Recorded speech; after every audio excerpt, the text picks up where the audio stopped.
ملفات بوليسية.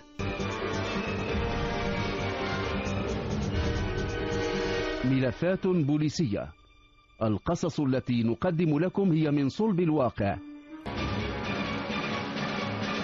رسالة من المطار، الحلقة الثانية. في 25 من أكتوبر من العام 2000 تعرضت فاطمة بخالد الشابة القادمة من وزان إلى الرباط للدراسة في كلية الصيدلة لعملية اختطاف. اختطفها 4 كانوا على متن سيارة سوداء، وتناوبوا على اغتصابها 3 أيام، واستدعوا شخصا خامسا شاركهم جريمتهم.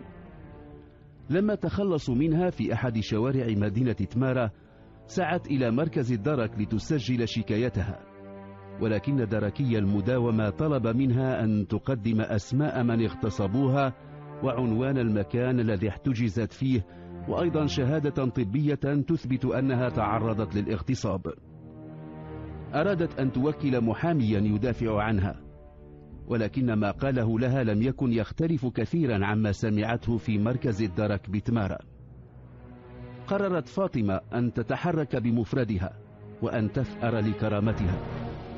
كانت بداية تحركها بالعودة إلى المكان الذي تعرضت فيه للاغتصاب.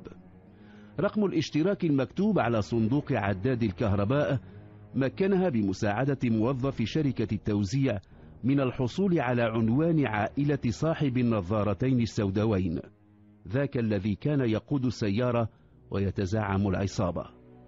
كانوا 5 تناوبوا على اغتصابها وإهانتها، وقررت فاطمة أن تنتقم منهم واحدا تلو الآخر. وحتى تكون عملية في تنفيذ خطتها، وضعت لهم ترتيبا في مقدمته صاحب النظارتين السوداوين. استحضرت وهي تخطط للتحرك كل العبر والدروس التي استخلصتها من ولعها بمشاهدة أفلام ألفريد هيتشكوك. في الخطة التي وضعت، قررت فاطمة ألا تترك من أثر وراءها سوى أرقام قاسمها المشترك هو الرقم 5. تريثت يومين، هي الآن تعلم أن وجبة الانتقام تؤكل باردة. في اليوم الثالث تنكرت في شخص رجل متسكع، ارتدت جلبابا باليا وحملت كيسا وراحت تحوم حول صندوق القمامة الأقرب إلى العنوان الذي حصلت عليه من موظف شركة توزيع الماء والكهرباء. كانت في مهمة مراقبة للمكان. ظلت تراقب المنزل، ثم ها هو ذو النظارتين السوداوين يخرج. كان كما رأته يوم اختطفها قرب المحطة الطرقية. ثار البركان بداخلها. مر بجانبها، كانت تتراءى له متسكعا يبحث في صندوق القمامة. تغلبت على فورة الغضب بداخلها. علمت أن ذاك الذي حطم حياتها ومزق أحلامها يدعى مراد. غادرت المكان. الآن صار لذي النظارتين السوداوين اسم معلوم. عادت فاطمة إلى غرفتها. في وحدتها رسمت ما بقي من تفاصيل الخطوة التالية. نحن الآن في 2 من نوفمبر من العام 2000. في ذلك اليوم، حيث الجو ينزع إلى البارد، ارتدت فاطمة ملابسها العادية. بدت كيوم تعرضت للخطف. تعمدت أن تبدو كذلك. استجمعت قواها وقصدت إلى منزل مراد ذي النظارتين السوداوين. في إطار الجرس بالباب قرأت: عائلة بن عثمان. علمت الآن أن اسم صاحب النظارتين السوداوين هو مراد بن عثمان. ضغطت على الجرس، وقبل أن تتلقى الرد لحق بها أحد الحراس. سألها عن غرضها. قالت إنها تريد مراد بن عثمان، وإنها خطيبته. قررت أن تحدث لديه صدمة قوية تفقده كل قدرة على ترتيب أفكاره. بعد ثوان ظهر مراد بالباب. اضطرب لما وقع نظره عليها. سألها ماذا تريد. قالت إنها تريد مقابلة والديه من أجل إيجاد حل لما تعرضت له على يديه وأصدقائه أفراد العصابة.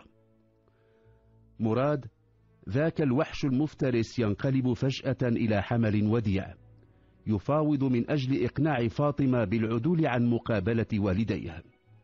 اقترح عليها أن يلتقيا لاحقا، ولكنها رفضت وبشدة، وحتى تطبق عليه الفخ اقترحت أن يذهب سويا وفورا إلى أي مكان يريده لمناقشة الموضوع بكل هدوء. لم يكن له من خيار سوى القبول. أخرج السيارة السوداء من المرآب، أركبها إلى جانبه وأخذ وجهة الشاطئ، ولكنها فاجأته بأن طلبت منه أن يذهب إلى المنزل الذي تعرضت فيه للاغتصاب والإهانة. انشرحت أسارير وجهه. في الطريق طلبت منه أن يشتري بعض المشروبات لجلسة الحوار الهادئ بينهما. بعد وقت قصير كان داخل البيت. أحضرت من المطبخ كأسين، وما أن جلست في الكرسي المقابل له حتى استعاد وحشيته.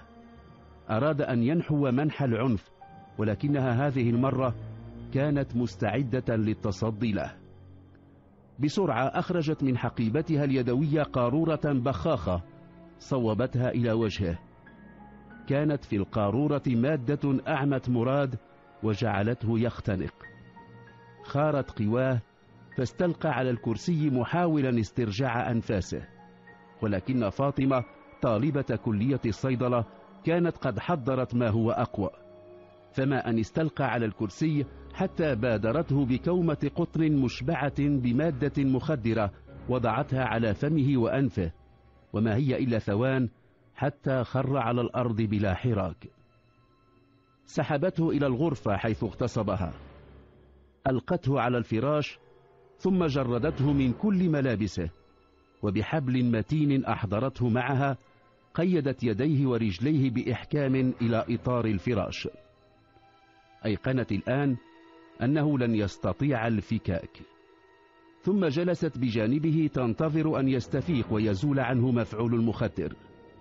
شيئا فشيئا استعاد مراد بن عثمان وعيه، تفطن إلى أنه مكبل ولا يستطيع الحركة. بدأ يتوسل إليها أن تفك وثاقه، وهو يقسم بأنه سوف يعمل على إصلاح غلطته والزواج منها.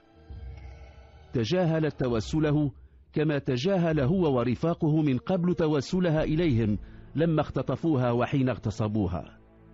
صمت أذنيها عما كان يقول. من حقيبة يدها أخرجت آلة تسجيل. دقت ساعة الحقيقة يا صاحب النظارتين السوداوين. هي تريد الآن أن تستنطقه وأن تسجل كل ما سيقول.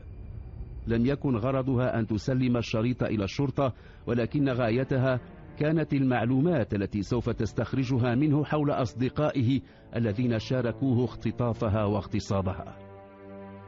طلبت منه أن يعطيها أسماءهم وعناوينهم.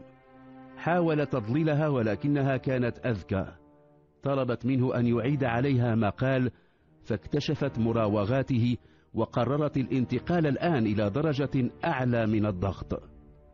أخرجت من حقيبتها شفرة حلاقة، وعلى مرأى منها نزعت عنها غلافها، كانت تلمع تحت ضوء مصباح الغرفة. اقتربت منه. جسده العاري ممدد على الفراش، ويداه مكبلتان، ووثاق قدميه محكم، لا وسيلة لاتقاء حد الشفرة اللماعة. انحنت فاطمة وهي تمسك بالشفرة بين أناملها. خطت على بطنه جرحا صغيرا ما لبث أن بدأ ينزف. كان مراد يصرخ، لا تأبه لصراخه. تتذكر أنه لم يأبه لصراخها حين افتضها. صعدت الضغط المرة تلو الأخرى حتى حصلت منه على ما يكفي من المعلومات حول شركائه في اغتصابها وإهانتها. بمرور الوقت كانت الجراح النازفة قد غطت مساحات هامة من الجسد العاري لمراد. لما همت بالمغادرة عمدت إليه وقطعت وريده، وبدمه كتبت على الجدار 1/5. أغلقت باب الغرفة، غادرت الضيعة. كانت تعلم أن ذا النظارتين السوداوين سيسلم الروح بعد ربع ساعة. عبرت المسلك الذي يمر منه المزارعون، ولما أفضت إلى الطريق المعبدة استقلت سيارة أجرة وعادت إلى غرفتها في الرباط. كان لديها شعور مزيج من النشوة والغضب. بعد أن استراحت بدأت تستعد للانتقام من الثاني على القائمة. إنه ذاك الذي صفعها لما كانت تتوسل إلى خاطفيها بينما كانت على متن السيارة. علمت من مراد بن عثمان أن اسمه عصام السويدي. لن تنسى فاطمة ذاك الوحش ذا البنية القوية. كان عليها أن تعد له خطة محكمة توفر لها أسباب شل قوته وتجعلها أقوى منه. كان حين يمشي يختال في مشيته ويتعمد إبداء غروره بكتلة جسده. راقبته 3 أيام قبل أن تنتقل إلى الفعل. لاحظت أنه يتردد على مقهى في شارع علال بن عبد الله. يأتي إلى المقهى كل يوم في 4 عصرا. لاحظت أيضا أنه يطلب كل يوم برادا من الشاي الأخضر بالنعناع. اكتملت الصورة لدى فاطمة. غدا ستنتقم لشرفها من ذاك الذي صفعها قبل أن يشارك في اغتصابها. غدا نكمل الحكاية. ملفات بوليسية.